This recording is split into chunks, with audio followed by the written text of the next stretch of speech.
Bueno, antes que nada, primero, gracias por la posibilidad de estar acá. Para mí es un placer poder visitarlos.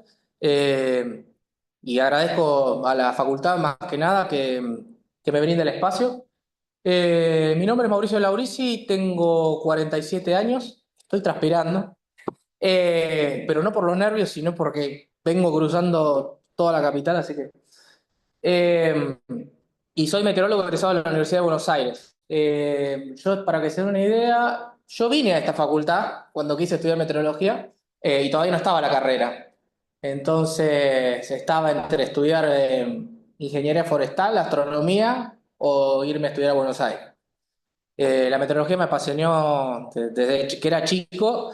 Un poco el desafío, me entró por ahí la inquietud por estudiar esta disciplina, un poco por mi abuelo, ¿no? Que se dedicaba al campo. Yo soy de la zona de Los Talas, no sé si conocen, si alguno es de Berisso. Ahora vivo acá. ¿Vos sos de Berisso? ¿De qué parte? Del centro, del 18 y 163. Ah, mira. Bueno, mi familia vive, no sé si ubicás el canal Mena, a 20 cuadras de más o menos de la línea 202. Bueno, Sí, sí, sí. mi abuelo trabajaba en una quinta ahí cerca, ahí en la zona, ahí por lo de Ferrer y no sé si se ubica. Que tenía ahí.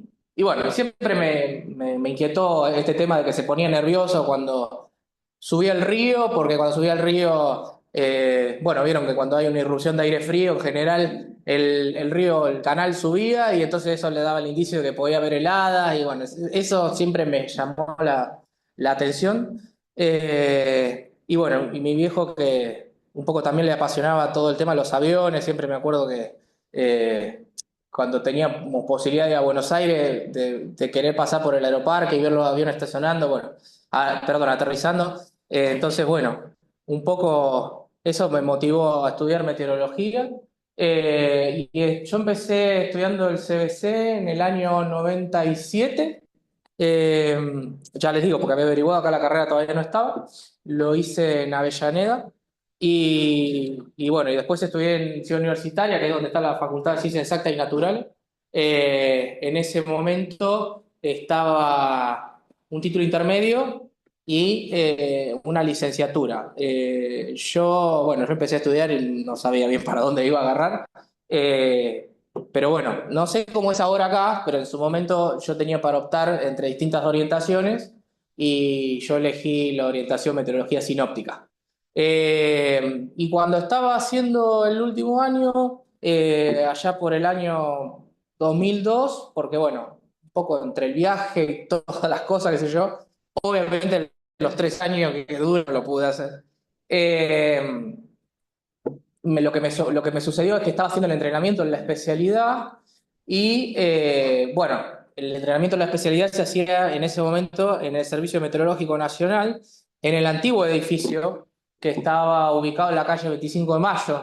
No sé si alguna vez saben, el Servicio Meteorológico Nacional vendría a ser la entidad que regula todo lo que es la meteorología en nuestro país, en el sentido de que brinda servicios meteorológicos a distintos usuarios.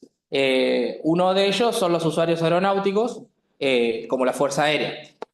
Entonces, bueno, yo estaba haciendo el entrenamiento en la especialidad de meteorología sinóptica y bueno, así como yo estoy ahora acá, en su momento uno de los directores de ahí me dijo que estaba la oferta de entrada a la Fuerza Aérea, me preguntó si a mí me gustaba la aeronáutica, qué sé yo, y yo le dije que sí. Y bueno, ahí me fui enganchando y demás, y entré a la Fuerza Aérea en el año 2002, ¿estamos hablando?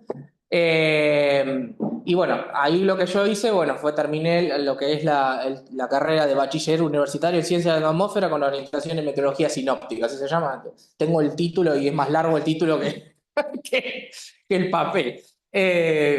Ahora, no sé, el plan de estudio cambió un montón, ¿no? Así que no sé. Y bueno, yo entré ahí en 2002 a la fuerza y después estuve. Les cuento un poco cómo fue mi paso. Estuve un año en el Servicio Meteorológico Nacional, en el edificio de 25 de Mayo, antes de que estuviera ahora donde está ahí en Palermo. Estuve destinado en lo que sería la central de pronóstico, pero concretamente en el área de sensores remotos. O sea, yo lo que me dedicaba a hacer era, ¿vieron cuando en la página del servicio meteorológico o reciben, bueno, ahora cambió mucho, pero se reciben esos alertas de avisos a corto plazo o bien informes meteorológicos que dan cuenta de cuando avanza una tormenta y demás? Bueno, esos pronósticos o avisos a corto plazo, que es diferente a lo que es el alerta meteorológico en sí, ¿sí? El alerta meteorológico establece, digamos, un escenario de inestabilidad, o supongamos que la alerta fuera por tormenta, entonces establece un escenario de inestabilidad por probabilidad de tormentas severas o lo que sea, pero el aviso a corto plazo, digamos, se construye a partir del monitoreo de lo que es las imágenes de radar, ¿sí? Con lo cual, eso tiene, digamos, una predictabilidad más corta, digamos, un periodo de pronóstico de lo que es en el rango del nowcasting, o sea, porque estamos hablando de fenómenos en mesoescala, con lo cual, bueno, yo laburaba en eso, laburaba en mirar las presentaciones de Colmac, de Doppler, de lo que sea, ir mirando eso, y bueno, empecé laburando ahí, aprendiendo un poco la interpretación, digamos, de imágenes de radar con más detalle. Y después pasé a trabajar en la parte de pronóstico. Nosotros en ese momento, ahora trabajan muy diferente, pero en ese momento nosotros teníamos un mapa, analizábamos cartas sinópticas, ¿sí? Y después teníamos un mapa donde íbamos marcando el pronóstico para cada localidad y qué sé yo. Eso estuve haciendo un año y después, yo cuando entré ya a la fuerza me habían dicho, mirá que te vamos a dar destino a otro lugar en nuestro país. ¿Escucharon hablar de las regiones de información de vuelo en aeronáutica? No, bueno, tengo mucho para hablar. Espero no aburrir. Nuestro país se divide en 5 regiones de información de vuelo, o Flight Information Region, que la responsabilidad de esas regiones es informar, ¿sí? A las aeronaves que están en tránsito, tanto tripulaciones civiles como militares, aeronaves privadas, comerciales, lo que es no solo las condiciones meteorológicas, sino todo lo que tiene que ver con el intercambio de información. Ustedes saben que para desplazarse una aeronave tiene que comunicarse con terminales de tránsito aéreo, ¿sí? Bueno, entonces nuestro país está estructurado en 5 provincias, supónganse, y dentro de esas provincias la Fuerza Aérea tiene unidades militares, o sea, lo que se conoce como brigadas. El nombre brigada viene por el hecho de que la cabeza de las brigadas es un brigadiero, que es un rango dentro de lo que es. Ustedes saben que nosotros tenemos, nosotros, pues yo soy personal militar, o sea, yo me asimilé, ¿sí? Soy profesional militar. Entonces, nosotros tenemos una escala o una jerarquía, ¿está bien? Entonces, como antiguamente siempre iban brigadieres o estaban a cargo de las brigadas, entonces por eso se le quedó el nombre brigada. Y cuando, digamos, en una base de menor categoría, justamente se llamaba base, ¿está bien? Bueno, nosotros tenemos en este momento nosotros no, la Fuerza Aérea tiene unas 10 brigadas, ¿sí? Y bases militares también. Y dentro de esas brigadas, una de las brigadas era la Cuarta Brigada Aérea, que está ubicada en la provincia de Mendoza. Bueno, entonces mi primer destino, después de mi segundo destino, fue ahí. Ahí estuve trabajando 5 años. ¿Qué se hacía ahí? Bueno, ahí trabajé en la división meteorología de la Cuarta Brigada y en lo que era la oficina meteorológica de aeródromo del aeropuerto de Mendoza. Entonces, ahí tuve la experiencia de trabajar. Por un lado, yo ya venía trabajando lo que era el pronóstico civil, o sea, lo que era el pronóstico público, ¿vieron? Algo nublado, probabilidad de lluvia, el pronóstico civil. Cuando entré a trabajar en ese lugar, porque recuerden que en el año 2004, en el año 2002, perdón, cuando yo entré a la fuerza, todavía era militar el servicio meteorológico. Entonces, digamos, yo trabajé haciendo pronóstico civil. Después, cuando fui ya a Mendoza, si bien todavía estaba dentro de un organismo militar, yo trabajé en la Cuarta Brigada, no estuve digamos, con el servicio meteorológico más en ese momento. Entonces, ahí lo que se hacía, o lo que yo hacía era elaborar lo que es el briefing meteorológico. El briefing meteorológico el brief viene por el vocablo en inglés, ¿no? Y que se refiere a un resumen de las condiciones meteorológicas que tienen que ver con la aeronáutica, ¿está bien? Entonces, ¿qué condiciones a ustedes les parece, ¿sí? Que afectan lo que sería la actividad aeronáutica. O sea, ¿qué hidrometeoro, qué fotometeoro, qué fenómeno meteorológico les parece a ustedes que puede afectar la actividad aeronáutica? Ceniza volcánica, Ceniza volcánica, potencias, turbulencias, piso, helamiento. claro. Yo lo que siempre les comento, sobre todo cuando doy clases de meteorología aeronáutica, además a personal de la especialidad, digamos, de la especialidad de meteorología, siempre les comento que, digamos, las dos categorías principales que afectan la actividad aeronáutica son lo que son los hidrometeoros y los litometeoros. O sea, ceniza volcánica, polvo de suspensión o polvo levantado por el viento, todo fenómeno que reduzca la visibilidad fundamentalmente, ¿sí? Niebla, neblina, bruma, y todo fenómeno que haga también descender el techo de nube, ¿está bien? Lo que siempre se da, hay como una confusión en general, porque uno dice techo y en realidad es la base, ¿no? Porque nosotros como meteorólogos eso lo conocemos como base nube. Yo cuando lo tuve que aprender y adaptar, porque uno tiene que adaptar su jerga a otro ambiente. Entonces uno empieza a hablar del techo, pero para mí el techo siempre era el tope del Charlie Bravo, por ejemplo, y no, en realidad bueno, Charlie Bravo es cumulonimbo, ahí ya se me metió otra vez. Porque nosotros usamos una fraseología que es la fraseología aeronáutica. No sé si escucharon hablar alguna vez del alfabeto aeronáutico.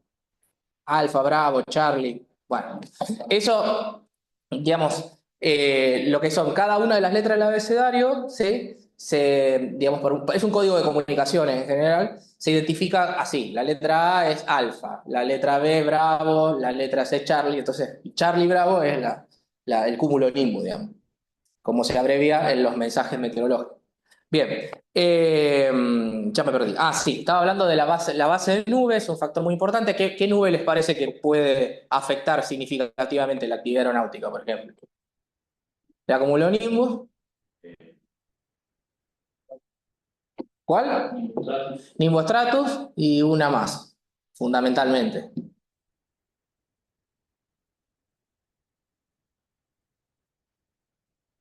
Que justamente está relacionado con el techo de nube. El estrato, ¿sí? El estrato es la... Si yo tuviera que identificar las tres nubes más jodidas, empezaría, bueno, por el cumulonimbus, después por el estrato y después por el nimboestrato. O sea, ¿saben qué significa la palabra nimbus, no? Sí.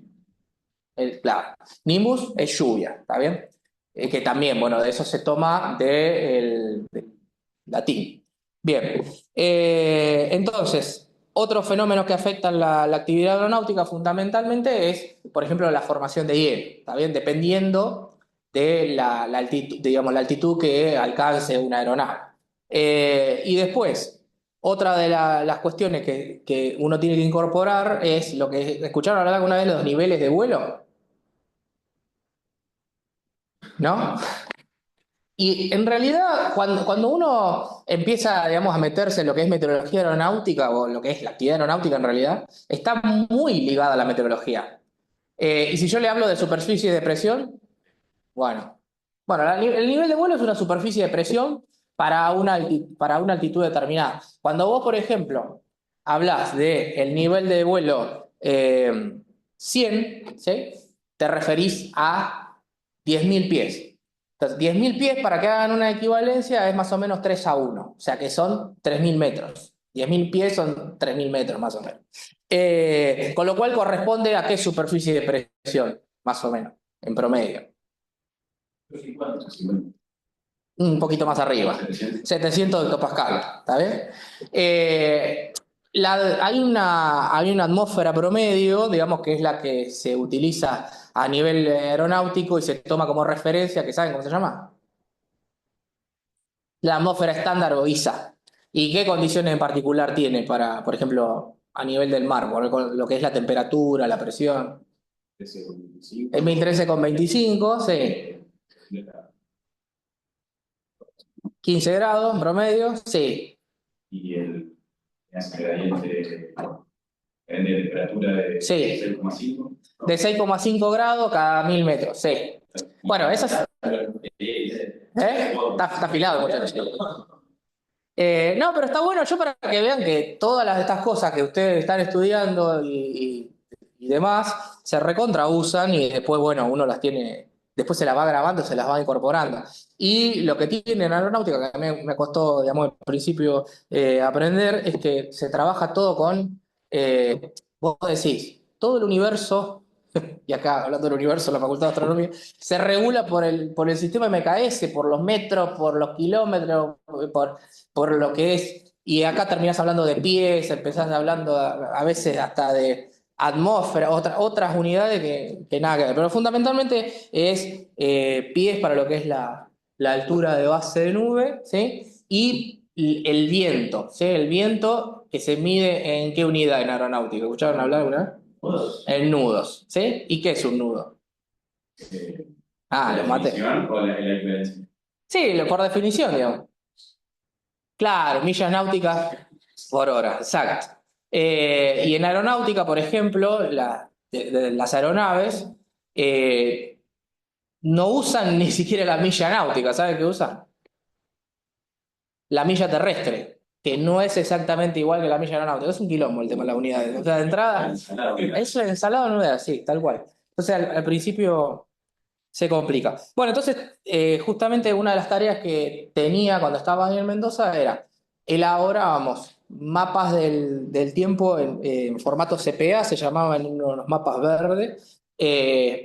Uno tenía que, o por lo menos yo lo que tenía que hacer todas las mañanas era llegar y plotear los datos de todas las estaciones meteorológicas. Vieron que, por ejemplo, si ustedes hoy entran a la página del servicio, van a la parte de información aeronáutica o algo así, o sector aeronáutico creo que se llama, y entras y descargas el mapa de superficie.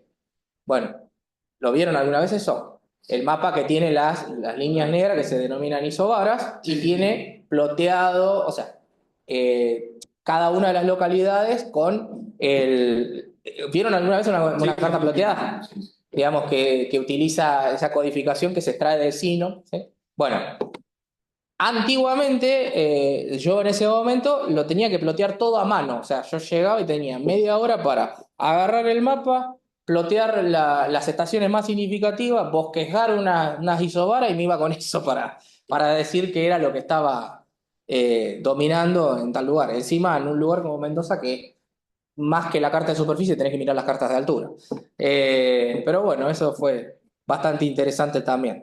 Después, ahí estuve 5 años y después, en el año 2009, yo volví al servicio meteorológico en el edificio central y ahí empecé a trabajar en lo que es la parte antártica. Ahí fui 10 años, eh, digamos, fue 10 años continuos, pero que iba cortando, o sea, iba 3 meses, volvía, después iba 4 meses, volvía 5 meses, pero porque me gustó, a Marambio, o sea, no sé si escucharon hablar, la base de Marambio que está ubicada en la isla Marambio, en las coordenadas 64 grados sur 14, 5640 oeste.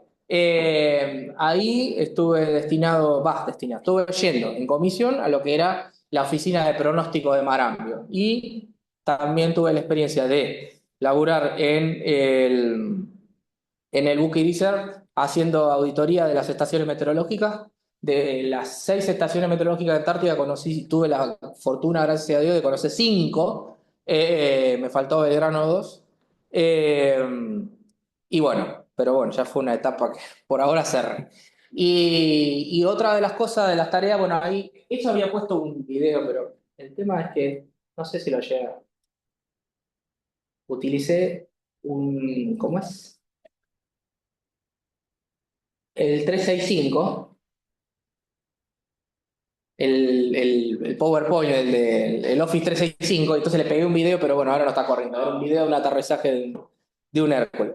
Eh, bueno, y entonces ahí lo que me tocó hacer también durante ese periodo, y todavía lo sigo haciendo, es por ahí de repente tener que ir como meteorólogo a bordo de la aeronave esta, que es un Hércules C-130. Es una aeronave que hace vuelos logísticos, ¿sí? De comunicación entre el continente y la Antártida. O sea, lo que hace es lleva víveres, provisiones, despliega todo lo que es la actividad científica de la Antártida, porque, digamos, en este momento las bases antárticas, ubicadas en lo que se considera como sector antártico argentino, que en realidad no es que, acá por ahí me meto en un tema polémico, no es que sea una provincia nuestra, digamos.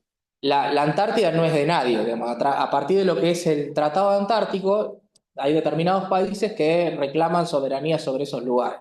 Entonces, uno es nosotros. Nosotros estamos reclamando soberanía en el mismo lugar que Chile y Reino Unido lo hacen también. De hecho, tienen sus bases ahí. Entonces, lo que está permitido hacer en la Antártida es que cada país, bajo el paraguas del Tratado Antártico y bajo el paraguas de que realiza actividad científica, se puede instalar. Pero no puede haber ciudades ni puede haber ningún tipo de actividad comercial, o sea, es decir, no puede, bueno, agricultura y ganadería no estarían dadas las condiciones meteorológicas justamente. Si bien yo participé en su momento, o estuve un año en que hubo un proyecto de hidroponía, se llama, que es cultivo dentro es como un invernadero antártico, una cosa así. Pero, digamos, siempre es en el marco de una actividad científica. Por ejemplo, de acá, de la Universidad de La Plata, va mucha gente o van todos los años a otra base, que es la base Carlini, no sé si la escucharon nombrar. También va gente a Marambio, ahora que recuerdo bien, y van a estudiar biología marina. O sea, van a estudiar. En el caso de Carlini van a ver todo lo que es, creo que la foca, sí, los animales que están ahí en la costa.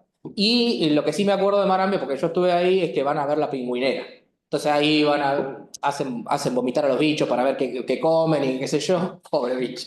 Pero bueno, la cuestión es que bajo ese paraguas de la actividad científica es que las naciones pueden instalar bases, que son asentamientos, algunos temporarios y algunos permanentes. Marambio es un asentamiento permanente, donde en ese lugar podemos decir que sí, ahí es Argentina, en ese lugar. La administración de las bases en este momento la hace lo que es el Estado Mayor Conjunto a partir de lo que es cada una de las tres Fuerzas Armadas, que sería el Ejército, la Armada y la Fuerza Aérea. Tradicionalmente Marambio siempre fue de Fuerza Aérea la base, pero ahora es conjunta, va gente de las tres fuerzas. Y lo que son, todo lo que es la actividad científica la regula la Dirección Nacional del Antártico, que es un organismo que depende de Cancillería. Y también está presente el Servicio Meteorológico Nacional, donde, digamos, el Servicio Meteorológico Nacional es pionero en la Antártida porque la actividad, digamos, de la Argentina empezó con la Estación Meteorológica de Orcadas, ¿sí? Ubicada en la isla de Laurie en el año 1904, si no recuerdo mal.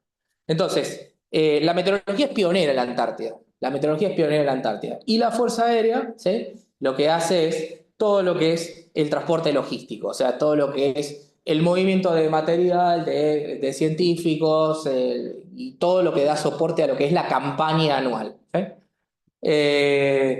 ¿Se entiende o lo estoy aburriendo? Yo estoy queriendo poner un marco más o menos como para que se entienda de lo que estoy hablando, ¿sí? Bueno, entonces, un poco quería contarles esto, el rol de la meteorología en la actividad aeronáutica, un poco lo estuve contando, o sea, fundamentalmente donde interviene el meteorólogo es en el proceso de toma de decisiones.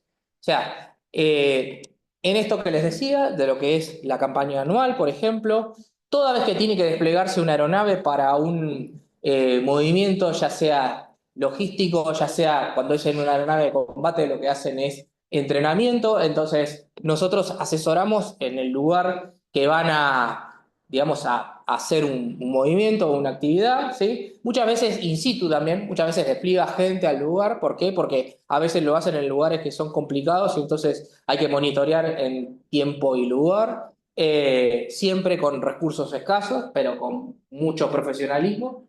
Y bueno, yo quería un poco con esta agenda contarles un poco, ¿sí? Estas cuestiones, ¿sí? Nosotros cuando hablamos de la meteorología en la parte aeronáutica podemos decir que intervenimos tanto en lo que es la fase previa, durante y después de que hay un movimiento, de que hay una actividad. ¿Por qué? Porque en la fase de planificación, ¿sí? Todo depende de la actividad que se vaya a hacer. A veces hay que dar una anticipación dentro del ambiente sinóptico. Sabemos que tenemos para determinadas variables más predictabilidad que otras, ¿sí? Entonces, bueno, a veces podemos anticipar con una semana, por ejemplo, cómo pueden estar las condiciones en un determinado lugar, ¿sí?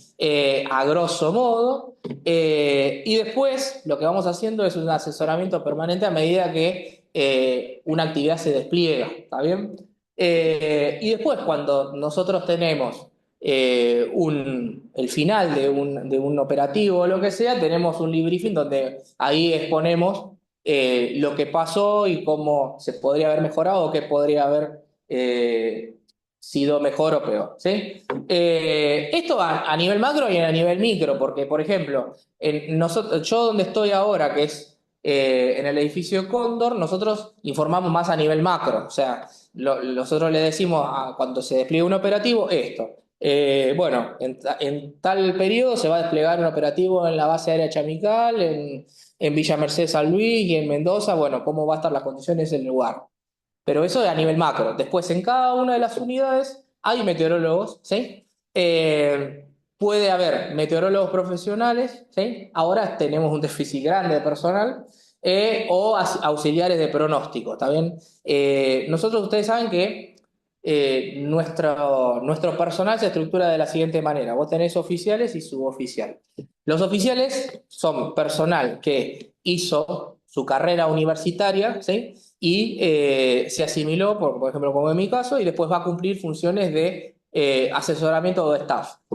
Los suboficiales lo que hacen es una carrera en la Escuela de Suboficiales de la Fuerza Aérea y también tienen la especialidad de meteorología, ahí reciben entrenamiento en la especialidad, más que nada en lo que es observación meteorológica y también en lo que es briefing, o sea, es lo que es el asesoramiento meteorológico, ¿sí? Es decir, tomando la información que prepara un pronosticador, ellos suministran esa información a los despachantes o a los explotadores de vuelo. Eh, entonces, bueno, siempre hay trabajo en ese sentido para nosotros, a veces más, a veces menos, pero siempre tenemos mucha actividad. Eh, el tema de poder brindar un asesoramiento meteorológico implica que uno que tiene que tener un conocimiento no solo de lo que es la dinámica del fluido de nuestra atmósfera, sino también de lo que es la jerga aeronáutica, como les decía antes, ¿sí? Y también lo tiene que tener el conocimiento el piloto. Por eso nosotros también damos instrucción en lo que es, por ejemplo, lo que decía, la escuela de suboficiales y también en la escuela de oficiales, porque tienen meteorología desde que son así de chiquititos. ¿Por qué? Porque uno se va, no digo yo, pero ellos se sientan en la cabina de un avión y tienen que moverse en el aire. Entonces ahí tienen que saber identificar los distintos tipos de nubes, tienen que saber interpretar un pronóstico meteorológico, tienen que saber interpretar los mensajes meteorológicos. ¿Escucharon hablar de los mensajes meteorológicos? ¿Conocen algún mensaje? Sí, Sí, no. sí. Bueno, Y algunos funcionan, algunos otros. ajá. Bien. Bueno, a partir de un sínops se construye lo que es el mensaje METAR. ¿Sí? ¿Escucharon hablar del mensaje METAR? Bueno, el mensaje METAR, ¿saben qué elemento lo constituyen? Perdón, UNH. Ese es el del final. Después, ¿esto tiene conexión a internet? ¿Esto tiene conexión a internet? Sí, pero esa. Sí, sí, tiene. Bueno, porque después, si quieren, les muestro dónde está toda esa información y la pueden chequear en tiempo real. O sea, el mensaje METAR está integrado por, primero, el día y la hora de observación. ¿Sí? La hora y el día de observación se toman ¿de dónde? Sí, ¿Pero de dónde? de la estación. ¿Y de dónde? Sí. A nivel globo. Nosotros estamos en el Salón Meridiano. Ahora, sí, sí. Del meridiano cero, ¿está bien? En aeronáutica no existe una hora, la hora de La Plata, la hora de Santiago de Chile y la hora de Río de Janeiro. Existe la hora UTC, ¿sí? O sea, la Universal Time Coordinated, que sería la hora del meridiano de Greenwich, ¿sí? O la hora Zulu, como se le dice, ¿está bien? Entonces, nosotros sabemos que por una cuestión, bueno, ahí me meto en otro tema polémico, pero sabemos que estamos tomando el uso horario -3, que pasa prácticamente a la latitud o sea, a la longitud de Recife. Pero bueno, deberíamos estar en el 4 o incluso más cerca del 5. Entonces, nada, por esa cuestión de que cada país tiene asumido un uso horario correspondiente, imagínense que si uno va a dar un mensaje, se tiene que fijar cada uno de los lugares, se toma una hora y listo. Entonces, Incluye el día y la hora de observación, el mensaje METAR, que sería el estado de las condiciones meteorológicas actuales. Ustedes saben que tenemos el estado y tenemos el pronóstico. Bueno, después tiene la dirección y la intensidad del viento. ¿Sí? Ustedes saben que en el ámbito aeronáutico, la dirección del viento no se habla de norte, noreste o sudoeste. ¿Sí? ¿De qué se habla? Se habla en grados, lo que se conoce como radiales. ¿Sí? Es, la rosa de los vientos tiene la particularidad que nosotros, bueno, ustedes lo saben mejor que yo, pero cuando empezamos a aprender sobre ángulos, ¿no? Nosotros veíamos el punto de aplicación, una semirrecta, y veíamos esta semirrecta creciendo desde el eje X para arriba y girando en sentido horario. Bueno, los vientos es totalmente al revés, porque se toma el eje Y y gira en este sentido. Bueno, qué sé yo, cosa de la vida. No sé por qué en aeronáutica se hace todo al revés. Entonces, el viento, el radial 0 corresponde al norte, el radial 90 corresponde al este. El radial 180 corresponde al sur, el 270 al oeste. Entonces se informa la dirección del viento y la intensidad con la que proviene. Los pilotos, los radiales lo ven al revés. Porque nosotros cuando hablamos del viento, lo que decimos es, viene del 090, viene del este. Para el piloto es al revés. Yo salgo por el radial 90, entonces estoy yendo del oeste hacia el este. Eso también cuesta entenderlo al O sea, principio. lo modifican al revés en la meteorología. El piloto lo ve al revés. Cuando vos decís, por ejemplo, la orientación de las pistas, ¿sí? De un aeropuerto, suponete, qué sé yo, en Aeroparque es 110-290 la orientación, entonces si vos venís por la 110, en realidad estás yendo para el noroeste, porque venís del sudeste hacia el noroeste. Perdón, lo dije al revés, ¿eh? Venís desde el noroeste hacia el sudeste, ¿sí? Entonces el viento es al revés. Bueno, entonces en el METAR se informa viento y dirección e intensidad. Después se informa la visibilidad. ¿Sí? La visibilidad. Y bueno, eso están las claves meteorológicas, están, seguramente las van a estudiar en su momento. Y la visibilidad se informa si hay algún fenómeno que la reduce y si hay nubosidad por debajo de los 5.000 pies. ¿Sí? Eso se toma como referencia. Si no, se utiliza una palabra clave que no sé si la conocen, que ¿cuál es? Cabo, ¿sí? Que significa ceiling and visibility ok. O sea, vos tenés visibilidad normal, cielo no despejado, sino sin nubes bajas, ¿sí? Y sin fenómenos significativos. Y después se informa la temperatura y el punto de rocío. El punto de rocío lo conocen. Bueno, ¿por qué creen que, por ejemplo, que en aeronáutica se toma el punto de rocío como referencia y no la humedad relativa? Eh, por una cuestión del viento, No. por la no, No, no, pero le pregunto porque, a ver, yo acá no le estoy tomando examen, ¿eh? Yo lo que estoy haciendo es que estoy armando un coloquio así general y, y bueno, yo por ahí brindarle mi experiencia y que por supuesto me puedo equivocar, pero expresarle el porqué de determinadas cosas, ¿sí? La humedad relativa está influenciada por la temperatura. Nosotros sabemos que la humedad relativa en general siempre es más alta a la mañana y más baja a la tarde por una cuestión lógica, porque al bajar la temperatura, ¿qué le pasa al aire? Reduce su capacidad de retención de vapor de agua, entonces la humedad relativa aumenta. Bueno, por esa razón, si yo tengo que estar informando así, un valor de humedad, no está bueno. Entonces, el punto de rocío es un parámetro que, como sabemos, no depende, digamos, de la temperatura en sí. Lo que va variando es la temperatura y el punto de rocío puede cambiar, ¿sí? Por una modificación de la masa de aire, por ejemplo, y nada más. Entonces, el punto de rocío y la temperatura es un buen parámetro para establecer la humedad específica del aire a partir de lo que es la depresión de punto de rocío. La depresión de punto de rocío es la distancia que hay entre la temperatura y el punto de rocío. Entonces, cuando vos tirás esos datos, si hay poca distancia entre los dos, vos ya, primero que podés estimar una base de nube más o menos fácil, y segundo que el piloto ya se da cuenta de que si hay una situación que puede estar complicada. ¿Por qué? Porque si nosotros la humedad relativa, perdón, si el punto de rocío y la temperatura están próximos, puede haber algún hidrometeoro próximo a formarse, o ya puede haber nubes bajas, o ya puede haber algún tipo de restricción. ¿Está bien? Y bueno, y el último valor que se informa es el QNH, que ya que hablamos del QNH, ¿saben lo que es el QNH? no, se crea una altura de presión. Sí, más que un nivel. ¿Y el grupo del 4 vecinos lo conocen? ¿El grupo 4 vecinos? ¿Cuánto No, es la inicio de presión? no, ese es el 5. Solo la presión. El 4 es el de la presión, pero la presión a nivel Del mar. del mar. Bueno, con H es parecido a ese valor.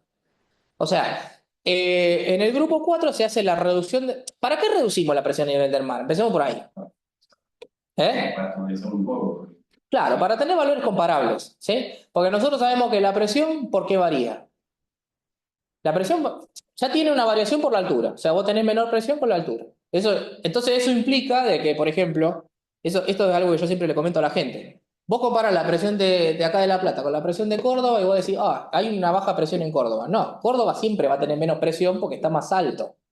Pero entonces eso es una cuestión natural. Yo ese aspecto lo tengo que despreciar, no lo puedo considerar para hacer un análisis de los sistemas meteorológicos que están imperando. Entonces yo tengo que despreciar ese factor. El otro factor que tengo que despreciar es, por ejemplo, la marea barométrica. ¿Escucharon hablar de la marea barométrica? O sea, vos tenés dos máximos y dos mínimos, tenés una sinusoide de la variación de la presión durante el día que sobre todo se nota en latitudes bajas, ¿está bien?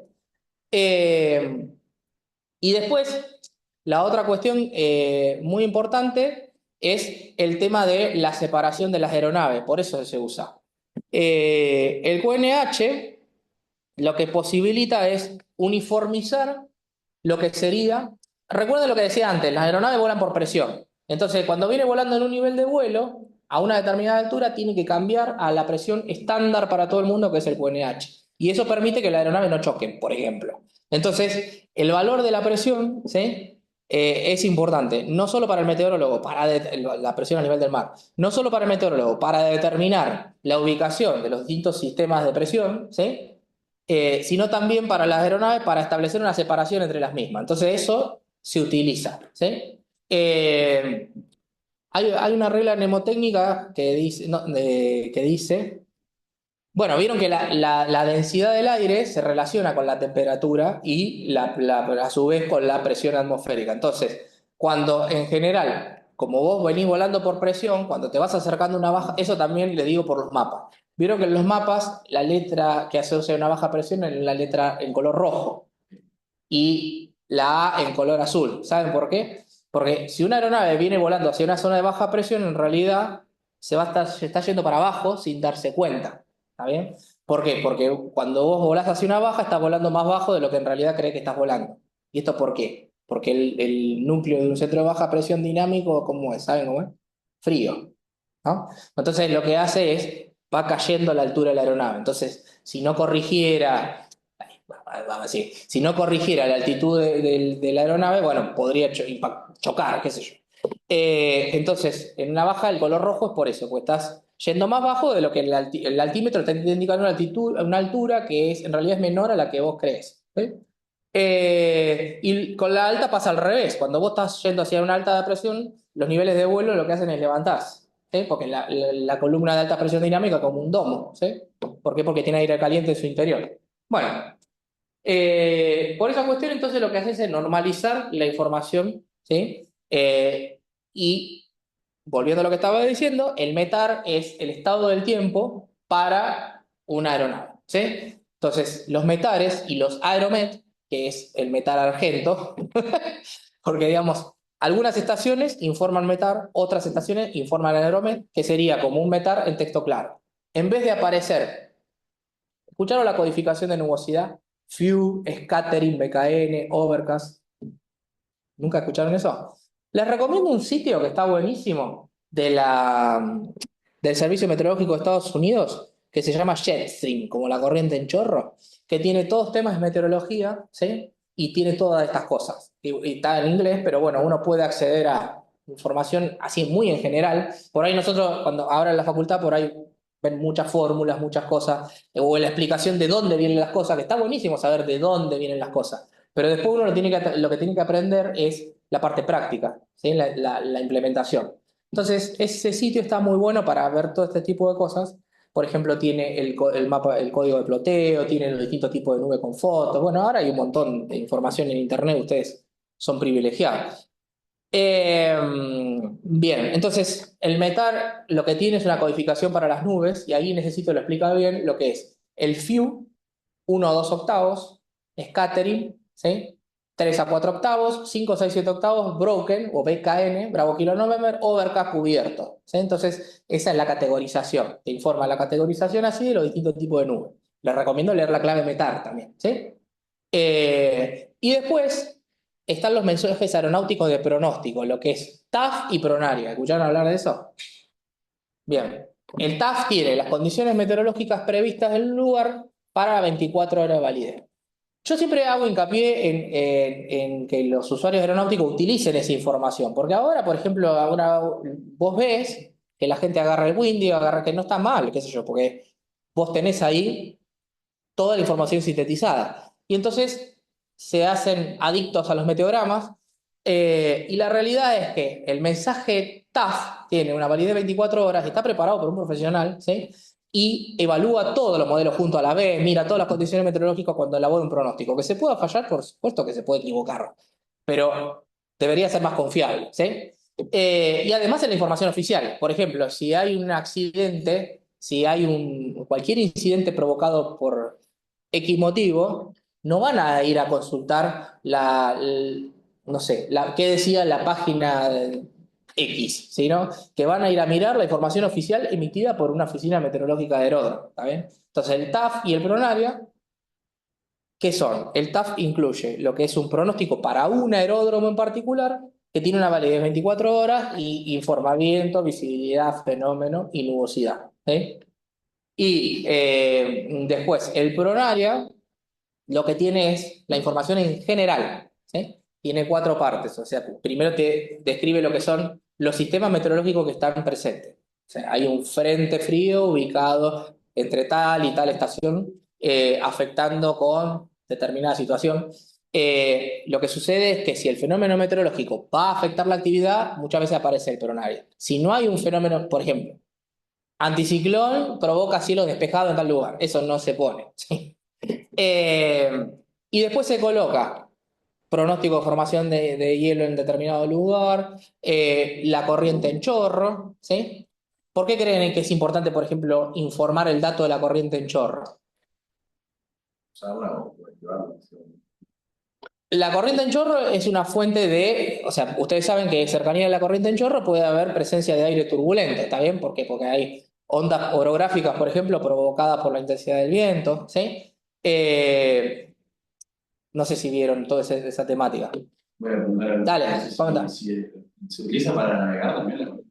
Claro, sí, por ejemplo, aprovechar el flujo de viento, está bien, pero por ejemplo, las fuentes de la turbulencia, cuando vos la analizás desde el punto de vista práctico, por decirlo de una manera, ¿sí? Vos tenés que tener en cuenta si hay eh, diferencia por curvatura o por cortante. Es decir, si vos tenés cortante de viento, en el sentido de que vos en ascenso observás intensidad de viento cada vez más importantes en corto tramo, entonces vos tenés ahí cortante por intensidad. Pero también lo que sucede, ustedes saben que qué ocurre con el viento con la altura a medida que uno asciende en nuestra latitud. ¿Qué debería esperar? Y que se oriente al oeste, ¿está bien? Porque estamos dentro de lo que es el patrón de las ondas de Rossby. Entonces, ¿qué es lo que sucede? Que nosotros sabemos que a determinado nivel el viento rota y ahí ya tenés una turbulencia natural de alguna manera, pero eso se da todo el tiempo. Pero en determinadas circunstancias esa rotación es más violenta y acompañada por vientos más intensos. Eso lo podría uno, por ejemplo, ver en qué producto meteorológico podría llegar a ver eso. ¿Vieron alguna vez una odógrafa?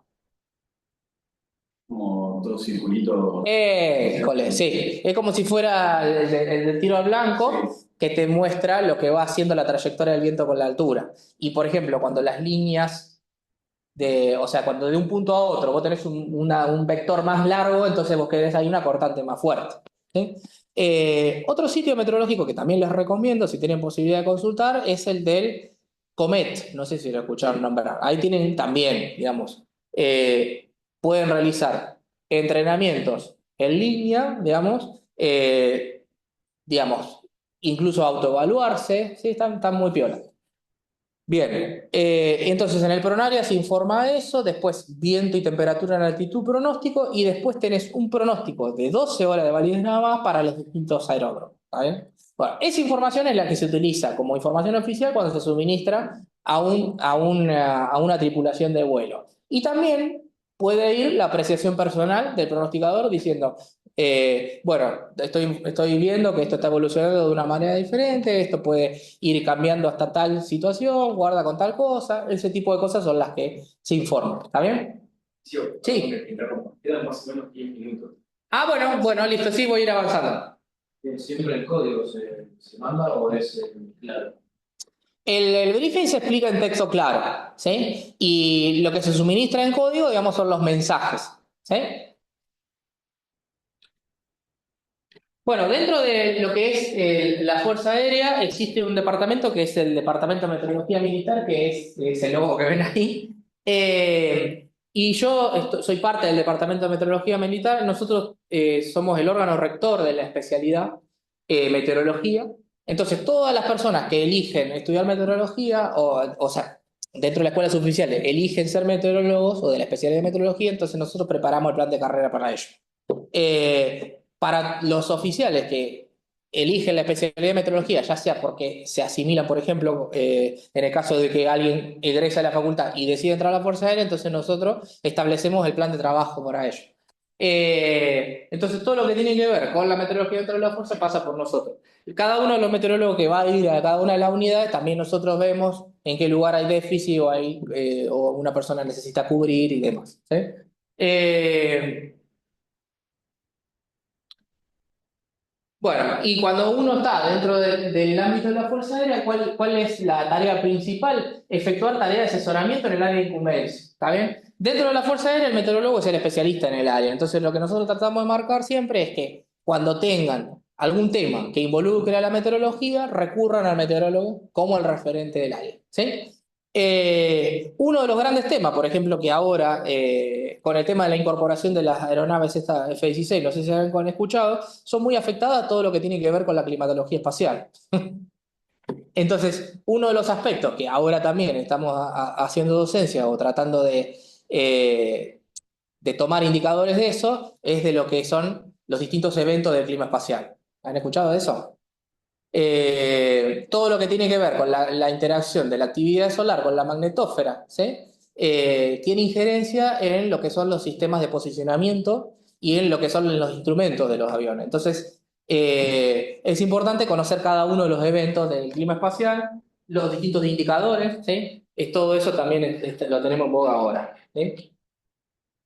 Bueno, y para finalizar les quería comentar que nosotros año a año incorporamos profesionales, no solo en el ámbito de la meteorología, sino también en las distintas especialidades que son requeridas por la fuerza. Todos los años ingresan, por ejemplo, este año ingresaron mucho lo que son, y que nosotros estábamos esperando en nuestra dirección, que son especialistas en seguridad e higiene.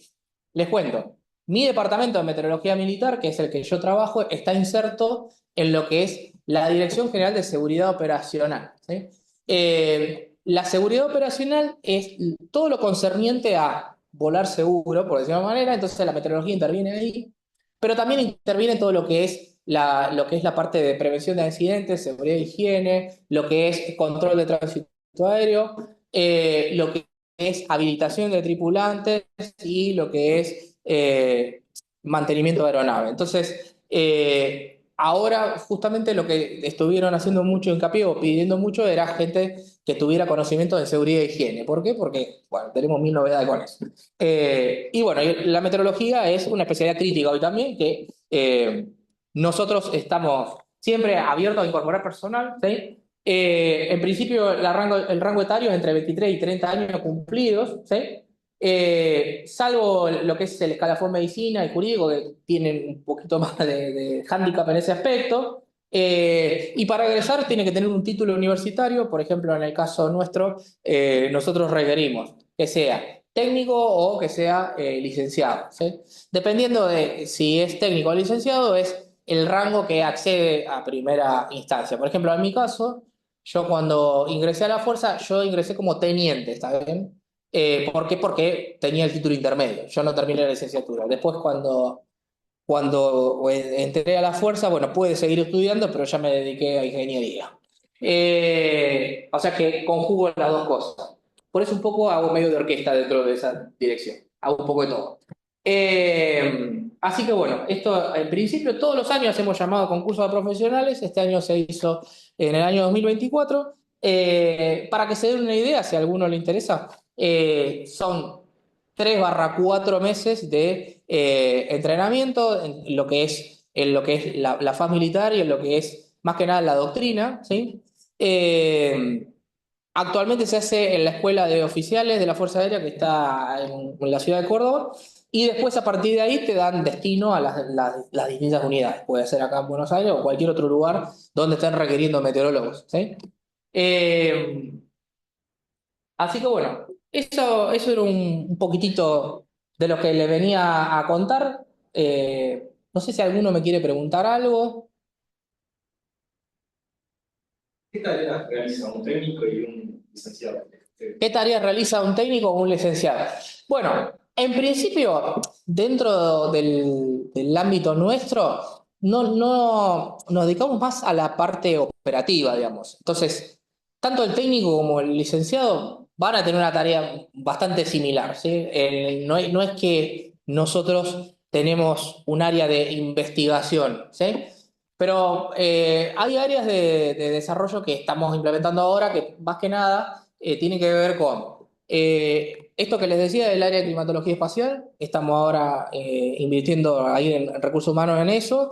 Lo que es imágenes satelitales, recepción de imágenes satelitales.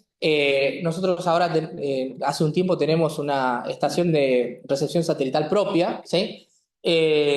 Ubicada en Villa Mercedes, en San Luis, y que permite obtener imágenes satelitales de alta resolución a través del proyecto GeoNetCats. Y también en lo que es la parte de radar, también estamos interviniendo ahí, ¿sí? Pero yendo concretamente a responder tu pregunta, no es que tenemos muy diferenciado el papel de uno y otro, ¿sí? Ser licenciado o ser profesional de meteorología de uno u otro rango, lo que te da es ir más rápido en la carrera, básicamente. O sea, el licenciado ingresa con el título de primer teniente, entonces eso hace que vaya más rápido que el técnico, por decirlo de una manera. ¿Sí? ¿Más o menos respondí la pregunta? Sí, sí. Bien, perfecto.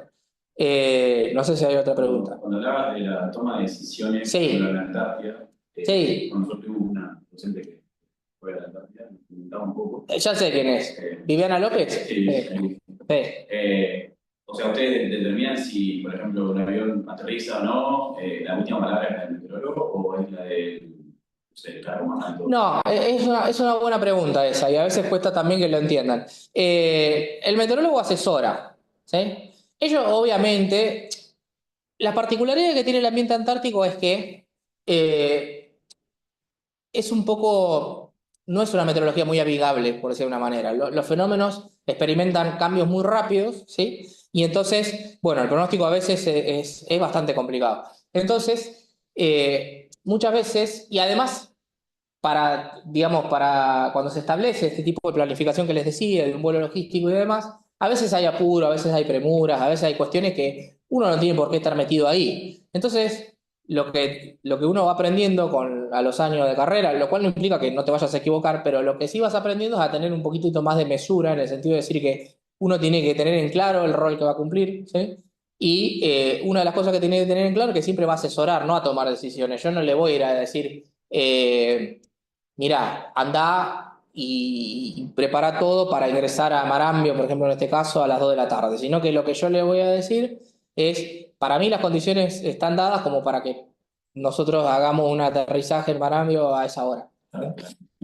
Claro, la decisión la termina tomando el comandante en base a Hay muchos factores que hay que tener en un juego. Por ejemplo, la operación tiene que ser de vuelo visual. Para que ustedes tengan una idea, el vuelo visual está restringido a que sea un vuelo diurno. O sea, no puede ser en un periodo durante que no tenés luz solar, ¿sí? Pero bueno, por las particularidades del ambiente. Hay determinados aeropuertos en los que vos no contás con el instrumental adecuado como para poder hacer un vuelo durante la noche. Entonces, eso ya limita la actividad. Después, lo que puede limitar la actividad es cualquiera de las variables meteorológicas, dependiendo de, por ejemplo, en el caso del viento, si el viento está orientado en una determinada dirección y está cruzado la pista, entonces eso te puede afectar, por más que tengas buena visibilidad. Entonces son muchas cosas que intervienen y entran en juego. Los tipos lo que hacen es asesorarse. Por eso, de hecho, se llevan un meteorólogo cuando van para allá en vuelo. O sea, nosotros, por ejemplo, ahora a mí me toca ir uno al 4 de enero ahora. Entonces, cuando hay un cruce antártico, convocan un meteorólogo para que vaya y les dé un asesoramiento in situ a ellos allá. A pesar de que acá reciben el asesoramiento en el comando, que en la oficina, antes de salir en Palomar, que es donde está la base de operación de Hércules, también hay una oficina de pronóstico y le da un asesoramiento. En el momento hay que verlo en sitio. Pero eso no implica que vos tomás la decisión la termina tomando siempre el comandante de la aeronave. Sí. Cuando existe esa transición de la vida civil a la militar, Sí. ¿qué fue lo que más te impactó? ¿Qué cambios tuviste que hacer en tu vida? Ja. ¿Te acostumbraste a eso? Mira, yo te puedo decir que yo amo la Fuerza Aérea, qué sé yo, ahora yo me siento parte, digamos. En su momento, lo que fue difícil fue a ver, sí, la idiosincrasia es diferente, la manera de ver las cosas. Yo antes pensaba, cuando empecé a estudiar meteorología y demás, que lo que yo dijera no podía tener mucha implicancia. ¿Me explico? O sea, vos decís, bueno, sí, armás un pronóstico y decís, sí, mañana, no sé, puede haber vientos de 60 kilómetros por hora. Sí, pero cuando vos lo analizás para hacer un pronóstico común, pero cuando vos después te empezás a dar cuenta que eso tiene implicancia en un montón de cosas y que uno tiene que ser responsable de lo que hace y coherente entre lo que dice y lo que hace, ahí empieza a cambiar un poco tu perspectiva. Porque ahí te das cuenta que lo que vos haces puede no parecer importante, pero es importante. Entonces, primero entender que lo que uno hace es importante para la cadena, ¿sí? Para que la cadena siga funcionando. Y segundo, que uno empieza a sentirse orgulloso de su trabajo y tratar de poner todo el esfuerzo y toda la responsabilidad para dar lo mejor. ¿Sí?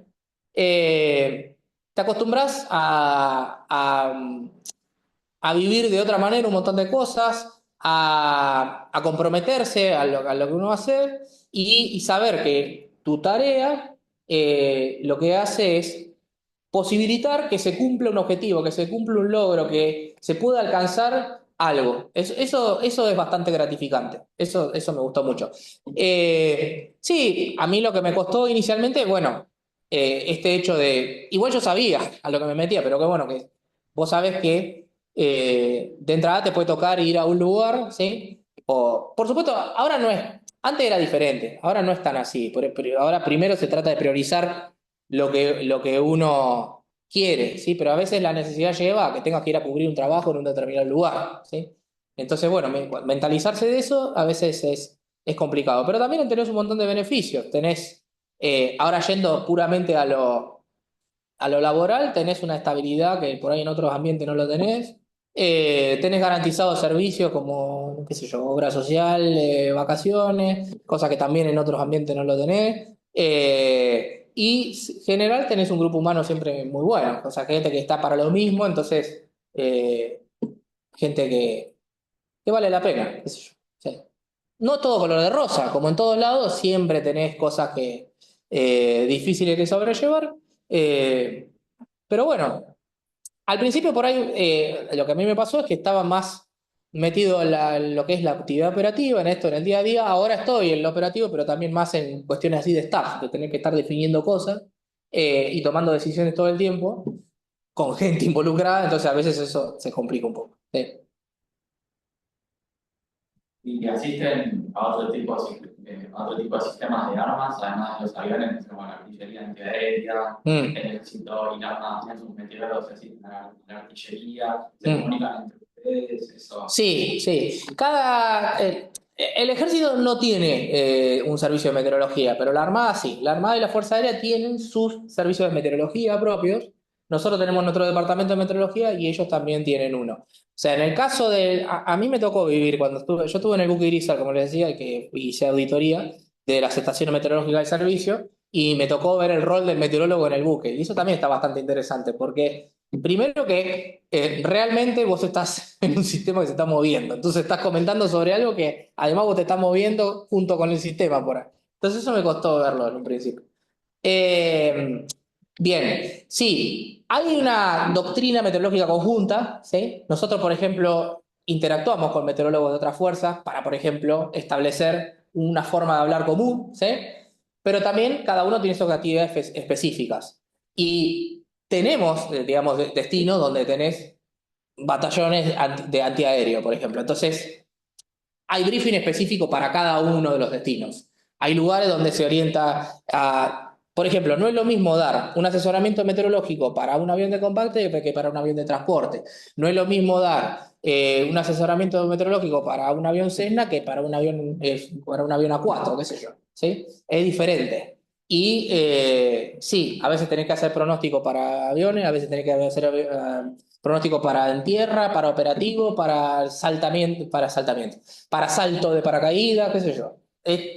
Todo depende, todo depende. Y eso implica que vos te tengas que involucrar en la actividad y conocer de la actividad. O sea que si hay una actividad prevista de salto de paracaídas, bueno, tenés que saber en qué nivel de vuelo va a ser, tenés que saber que a ellos los afecta un viento cruzado con determinada intensidad. Cada ambiente es diferente. Si vas a la Antártida, tenés que poner énfasis en lo que es el vuelo diurno, la meteorología en el corto plazo, lo que son fundamentalmente los fenómenos de visibilidad. En cambio, no sé, en otro ambiente, por ejemplo, más el viento, el piloto de combate te puede preguntar cómo está la estela de condensación, que eso a mí me partió la cabeza. Pero claro, porque si hay estela de condensación, entonces una aeronave puede ser detectada. Después, otra de las cosas que ellos se fijan también es la intensidad de la luna, porque si hay más intensidad de luna, eso hace que tengan mejor posibilidad de operar. Un montón de cosas que vos antes no le das pelota, por decirlo de una manera. ¿Eh? No sé si hay otra cosa. ¿Alguna otra pregunta, comentario? Eh, Dale. Dos preguntas. Sí, La primera, no sé qué destinos son donde se encuentra las brigadas, Sí. y los meteorólogos pueden ir a cualquier brigada, sí, a ver, por producción o lo que sí, sea. Y la otra es, la mayoría de las bases o brigadas sí, náuticas Sí. están muy cercanas a aeropuertos también Sí. internacionales. sí, ¿Hay un trabajo en conjunto? sí. ¿Quién asume la parte de la información, ¿no?, que se brinda? No, el organismo oficial es el Servicio Meteorológico Nacional. O sea, la actividad aeronáutica la regula, o sea, todo lo que es meteorología aeronáutica sale del servicio. Nosotros somos explotadores de esa información. Entonces, nos nutrimos de esa información y nosotros le llevamos, o sea, hacemos el asesoramiento en el lugar en cada una de las brigadas. ¿Cuál era la otra pregunta? Si hay interrelación, sí, sí hay interrelación. Por ejemplo, hoy en día, nosotros en Tandil, por ejemplo, la gente nuestra hace observaciones en la estación meteorológica de Tandil, o sea, hay un convenio de colaboración. También nosotros tenemos observadores meteorológicos en Palomar, en Moreno y en Escuela de Aviación. O sea que trabajan para el servicio meteorológico para la Fuerza Aérea a la vez. Y en el caso de los destinos de Fuerza Aérea, para un pronosticador, por ejemplo, ¿me estás diciendo? La primera brigada Palomar, la segunda Paraná, la tercera Reconquista en Santa Fe, la cuarta en Mendoza, la quinta en Villa Mercedes Alví, la sexta brigada que es Tandil. Ahora Tandil va a cobrar mucha relevancia con el tema de las aeronaves estas nuevas que se incorporaron. La séptima brigada que es Moreno, que es la base de los helicópteros. Octava brigada no hay. La novena que es Comodoro Rivadavia y la décima brigada que es Río Gallego, que últimamente se potenció mucho también. Y después bases aéreas que son más reducidas. Que ahí en general algunas tienen servicio de meteorología, otras no, dependiendo, digamos, si es necesario o no, digamos, porque hay bases que solamente hay gente y por ahí no hay actividad. Sí, y ahora la que se va a potenciar mucho también es Río Cuarto. O sea, las bases que ahí en Río Cuarto hay un área material, pero ahora se va con área material es los que se dedican únicamente a la mecánica de los aviones. No hay actividad aérea. Pero ahora, con el tema de la avenida del avión este de Dinamarca, ahí se va a generar un destino de meteorología. ¿Por qué? Porque los aviones van a ir a hacer entrenamiento ahí, en Río Cuarto, en Mendoza y finalmente después va a ser en Tandil. O sea, esos son los tres lugares ahora que están más sonando fuerte. Palomar siempre es un destino que también muy importante porque ahí tenemos un centro meteorológico, o sea, el centro meteorológico de Fuerza Aérea que elabora los pronósticos en general para todas las unidades está en Palomar. Eh, y bueno, y Gallegos ahora también se potenció bastante. Más que nada porque Gallegos, porque ahí el Hércules, la aeronave que mostraba antes, hace base para los cruces de la Antártida, pero también ahora está en lo que es los movimientos del ADE, ¿sí? Línea Aérea del Estado, se prestan con aviones de Fuerza Aérea, lo que es los aviones de entrenamiento Pampa también están ahí, así que hay mucha actividad ahí también. ¿Respondí todo? Bueno, le agradecemos a Mauricio entonces. Bueno, gracias. Ahí queda mi email de contacto y tanto el personal como el institucional.